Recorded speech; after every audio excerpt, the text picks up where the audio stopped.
नमस्ते दोस्तों। चलिए आज हम समझते हैं कि हमें किन बातों का ध्यान रखना चाहिए निवेश करने से पहले। स्टॉक मार्केट में निवेश करने के लिए हमें कंपनियों में बहुत सारी चीज़ों को देखना पड़ता है, जांचना पड़ता है, परखना पड़ता है, समझना पड़ता है, तब जा कर के हम निवेश कर सकते हैं। अगर इस तरह से सोच समझ के अगर हम निवेश करें तो हमारा नुकसान कम के बराबर या नहीं के बराबर भी हो सकता है। तो सबसे पहले आज समझते हैं कि नेट प्रॉफिट यानी नफा एक कंपनी के लिए कितना जरूरी है।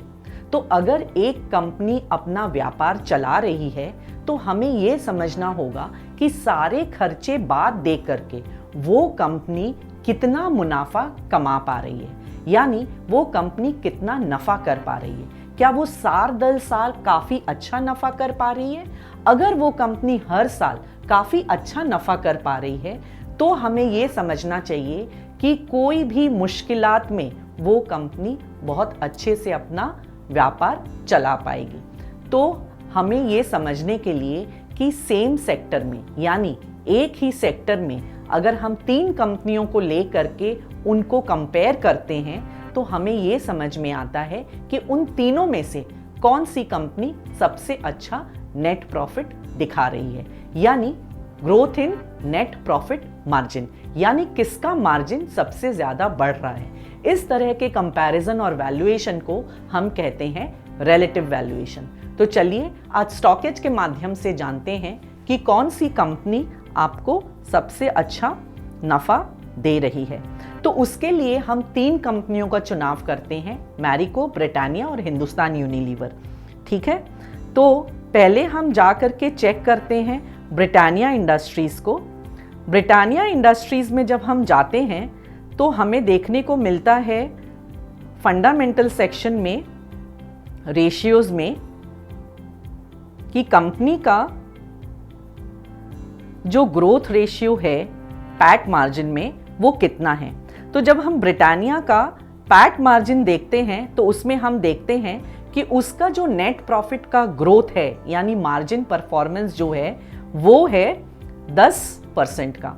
अब ये 10% निकलता कैसे है, उसके लिए हमें नेट प्रॉफिट जो कि बैलेंस शीट का आइटम है और सेल्स वो भी बैलेंस शीट में प्रॉफिट एंड लॉस का आइटम है। तो ये दोनों आइटम नेट प्रॉफिट और सेल्स आपको बैलेंस शीट के प्रॉफिट एंड लॉस स्टेटमेंट से मिल जाएगा। तो हम नेट प्रॉफिट को भाग देते हैं नेट सेल से। इस तरह से हमें मिलता है नेट प्रॉफिट मार्जिन। तो नेट प्रॉफिट मार्जिन ब्रिटानिया का हमने देख लिया। अब हम देखते हैं कि मैरिको का क्या है। तो जब हम मैरिको का नेट प्रॉफिट मार्जिन देखते हैं तो हमें ये पता चलता है कि मैरिको का जो नेट प्रॉफिट मार्जिन है वो बेटर है और वो है 13.07%, यानी पहले वाली कंपनी से ये काफ़ी बेटर है। अब हम जब हिंदुस्तान यूनिलीवर का चेक करते हैं तो हमें ये समझ में आता है कि हिंदुस्तान यूनिलीवर का जो मार्जिन है नेट प्रॉफिट मार्जिन वो है 14.42, यानी इन तीनों कंपनियों के बीच नेट प्रॉफिट मार्जिन जो बढ़िया है वो है हिंदुस्तान यूनिलीवर का। यानी हिंदुस्तान यूनिलीवर अपने सेल्स को इस तरह से बढ़ा रही है और अपने खर्चे को उस तरह से कम करके पकड़ के रख रही है ताकि उसका जो नफा है वो साल दर साल अच्छे मार्जिन से बढ़ता रहे। यानी हिंदुस्तान यूनिलीवर एक निवेश करने लायक कंपनी हो सकती है। लेकिन ये सिर्फ एक कारण नहीं हो सकता है निवेश करने का।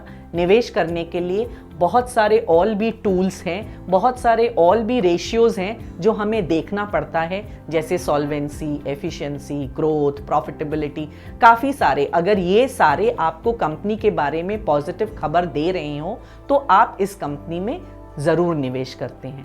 और अगर आपको इस नेट प्रॉफिट मार्जिन के बारे में और भी कुछ जानना हो तो आप लॉग ऑन कर सकते हैं blog.stockage.com पे और वहां पे जाके इसके बारे में और जानकारी ले सकते हैं। आशा है आपको ये वीडियो पसंद आया हो। अगर आपको ये वीडियो पसंद आया है और भी वीडियो आप इस तरह का देखना चाहते हैं तो लाइक, शेयर और सब्सक्राइब का बटन ज़रूर दबाएं और हमें लिख भेजें कि आप हमसे अगला कौन सा वीडियो देखना पसंद करेंगे।